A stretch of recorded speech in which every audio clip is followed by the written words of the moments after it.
Well, I mean, one idea to think about rehabilitation is it could shift this function to some extent.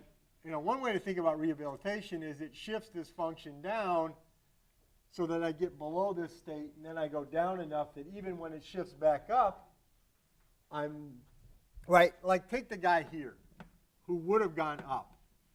If I could shift this curve down temporarily, you know, maybe it goes like that, well, now he's going to head downward. And then even if he eventually gets out of rehab, as long as he's gotten far enough down, he's depreciated that past consumption enough, maybe I only get him to here.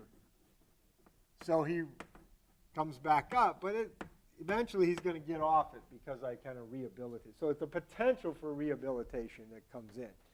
Now the question is, why is it rational to have rehabilitation? And the answer is, well, it has to lower the cost of quitting. It has to make it less costly to do during that short term, or it has to have some effect, otherwise you wouldn't do it. But the idea of how it would work, I think, is pretty much built into the model of how rehabilitation would work. Yeah?